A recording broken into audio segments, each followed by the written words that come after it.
इंसान को हमेशा अपनी गलतियों से सीखते रहना चाहिए और कोशिश ये करनी चाहिए कि वो अपने पास्ट में की गई गलतियों को दोहराए ना, क्योंकि अगर उसको आगे बढ़ना है, अगर उसको चीजें सही करनी है, तो उसको कम से कम गलतियां करने की आदत डालनी चाहिए। यूनाइटेड के बोर्ड ने पिछले 9 साल में ठीक इसका उल्टा किया है। जितनी भी बार उन्होंने चीजों पे डिसीजन लिए हैं और अगर वो गलत हुए हैं, तो उनको ना करने की बजाय उन्होंने अगली साल आकर उन गलतियों को वापस से रिपीट किया है। मैं ये नहीं कह रहा कि ब्रूनो फर्नांडिस का कॉन्ट्रैक्ट एक्सटेंशन जरूरी नहीं था। Bruno is one of the key player and in my opinion अगर मैं रोनाल्डो को इस टीम से निकालता हूं, तो आउटफील्ड प्लेयर में he is the most important player. But इस वक्त पर जहां आपके पास आपका मैनेजर अभी तक फाइनलाइज नहीं हुआ है, आपके अदर एरियाज में आपको इन्वेस्टमेंट की जरूरत थी, आपने ब्रूनो के साथ एक डील फाइनलाइज कर ली है जो कि 2027 तक रहेगी। अब अगर मैं स्टैट्स के बेसिस पे बात करूं, तो ब्रूनो को कोई हाथ नहीं लगा सकता। आज के बच्चे या मैं अगर सवाल उठाता हूं ब्रूनो की काबिलियत पे, तो मुझसे बड़ा बेवकूफ कोई नहीं होगा, क्योंकि ब्रूनो ने जब से जनवरी 2020 में यूनाइटेड ज्वाइन की है, तब से वो 70 गोल का इन्वॉल्वमेंट दे चुके हैं। 35 गोल स्कोर किए हैं और 25 असिस्ट हैं। एक मिडफील्डर से इतना गोल कंट्रीब्यूशन कोई एक्सपेक्ट नहीं करता। एंड ब्रूनो के केस में सब ये कहते हैं कि ब्रूनो बहुत ज्यादा रिस्क टेकिंग प्लेयर है, ब्रूनो बहुत पोजीशन लूज करता है। बट उस पोजीशन लूज करने के पीछे आपको जो रिजल्ट मिल रहे हैं, आपको वो भी देखने चाहिए। हर बार चीजों का नेगेटिव साइड नहीं देखना चाहिए। बट आप, मैं ये भी नहीं कह रहा हूं कि हर बार आपको सिर्फ और सिर्फ पॉजिटिव ही देखना चाहिए और आप नेगेटिव्स को नेग्लेक्ट कर दो। अब कल मेरे चैनल पर दिव्यांश ने एक बहुत अच्छा पॉइंट रखा था उस डिस्कशन में, कि हमने अभी तक नया मैनेजर फाइनलाइज नहीं किया है, हमने ब्रूनो के साथ एक नई डील स्टक कर ली है।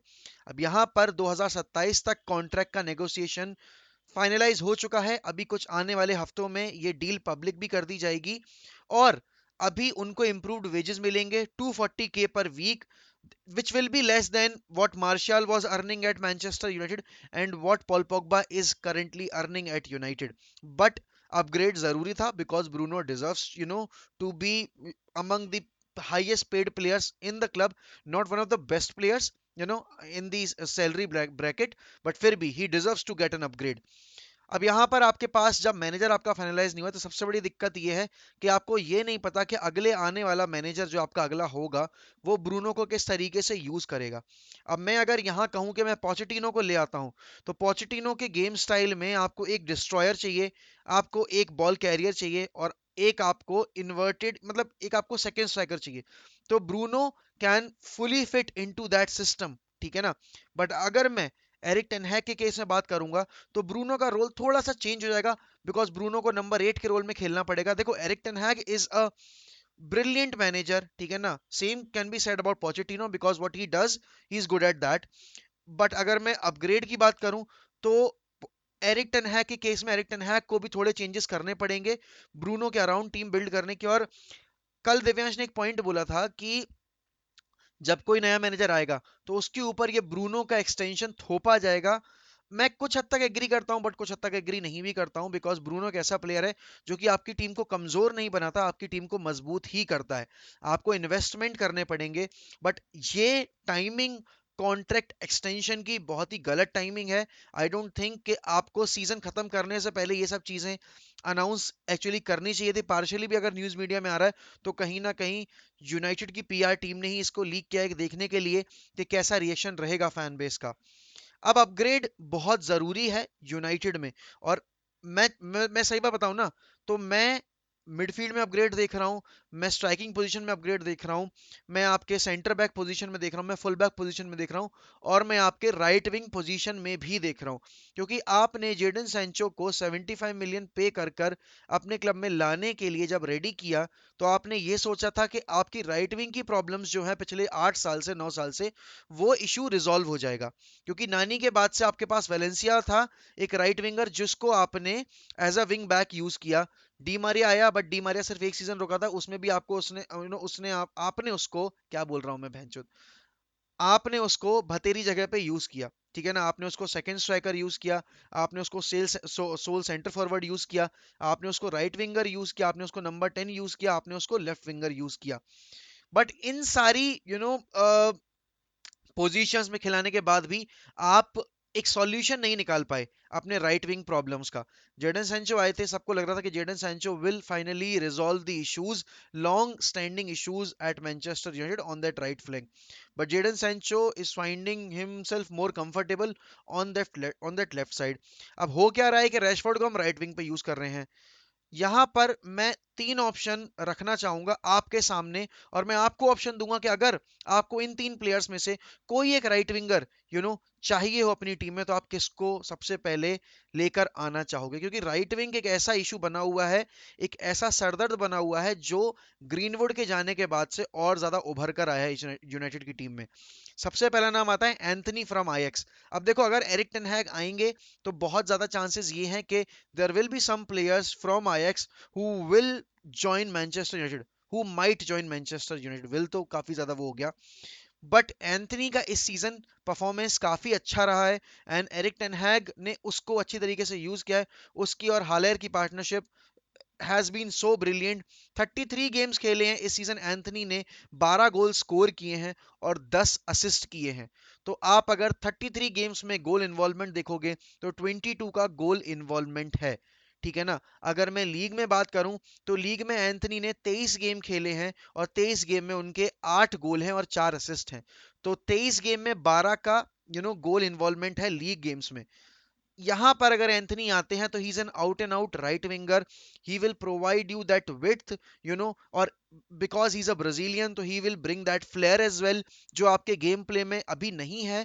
बिकॉज आपको, अगर मैं सलाह के कंपैरिजन में बात करूं तो सलाह ब्रिंग्स गोल्स, ठीक है ना। अगर मैं सिटी में बात करूं तो Riyad Mahrez has that flair. अगर मैं बर्नार्डो सिल्वा की बात करूं तो उसमें भी वो फ्लेयरी टच है। बिकॉज देखो, पोर्चुगीज प्लेयर्स मोर और लेस लाइक स्पेनिश और ब्राजीलियन प्लेयर्स की तरह ही खेलते हैं, तो बहुत ज्यादा ट्रेड्स उनके मिलते जुलते हैं। And Riyad Mahrez is a brilliant player. Anthony can we can develop him into one of those kind of players जिनको हम मारेज के लेवल पे देख सकते हैं। Now the second option that I am going to present is Jarrod Bowen. अब ये वही बोवेन है जिसको लिवरपूल चेस कर रही है, and Bowen has been brilliant in the last 2 seasons for West Ham. अगर आप मुझसे पर्सनली पूछेंगे ना कि मुझे वेस्ट हैम के स्क्वाड से कौन सा प्लेयर चाहिए more than Declan rice, I would say I would go for Jared Bowen. Because Bowen का स्टाइल ऑफ प्ले, बोवेन का technicality over the ball, of the ball movement, everything is so good, and this has been the main reason why West Ham are so lethal on counter attacks, why West Ham are so clinical in front of goals this season, and why even without scoring, अगर मैं Antonio की बात करूं तो वो थोड़ा relax रहता है, because he has got the likes of Benrahma and Jarrod Bowen on either flanks. तो यहां पर बोवेन का इंक्लूजन बहुत ही मैसिवली हेल्प करेगा। सबसे पहला प्लस पॉइंट है, he has been playing in Premier League for so long, he has been a regular starter for West Ham. It's not like कि वो आज खेल रहा है कल नहीं खेल रहा है, and he has been one of the stand out players for West Ham as well. And इस सीजन अगर मैं राइट विंगर्स की बात करूं तो he is right there up top, क्योंकि इस साल 38 गेम्स में जैरेड बोविन 39 गेम्स खेले हैं इन टोटल। पूरे ओवरऑल सीजन की बात करूं मैं, 12 गोल स्कोर किए हैं और 11 असिस्ट किए हैं, ठीक है ना। तो सीजन आप देखो कि बहुत ही शानदार रहा है उनका। 23 गोल का इन्वॉल्वमेंट है 39 गेम्स में, ठीक है ना। और प्रीमियर लीग में अगर मैं बात करूं तो प्रीमियर लीग में 28 गेम्स में 8 गोल्स हैं और 10 असिस्ट हैं। तो बहुत ही ब्रिलियंट रिटर्न दिया है जैरेड बोविन ने 28 गेम्स में 18 का गोल इन्वॉल्वमेंट देखे। तो इन माय ओपिनियन अगर यूनाइटेड जैरेड बोविन के लिए जाती है तो उनको at bare minimum 60 to 65 million pay करना ही करना पड़ेगा, जो कि लिवरपूल चाह रही है जैरेड बोविन को लाना। वो पिछले सीजन भी टारगेट कर रहे थे और वो इस सीजन भी पूरी कोशिश करेंगे कि वो जैरेड बोविन को लिवरपूल में लेके आ पाए। Now, the third name on the list is Rafinha. Now, Rafinha is the same player जिसको बार्सिलोना टारगेट कर रही है। Rafinha ने लीड्स को लास्ट सीजन कैरी किया, लीड्स को इस सीजन भी Rafinha अकेले दम पर कैरी कर रहे हैं। Rafinha की set piece deliveries are too good, that left foot is beautiful to watch, because जब रफीना शॉट लेता है तो जो विप्ड इन क्रॉसेस आते हैं, जो उसकी फिनिश है वो बहुत ही ज्यादा ब्रिलियंट है। ही is a he's a very crucial player in that lead squad. He brings that, that extra bit of pace, extra bit of creativeness in his game style. And हमें अपना राइट फ्लैंक अगर improve करना है तो हमें इन्हीं जैसे players की जरूरत है जो कि हमारे ओवरऑल गेम प्ले को इंप्रूव कर पाए, जो ना कि सिर्फ हमें असिस्ट प्रोवाइड करें बल्कि हमें गोल्स भी ला कर दें।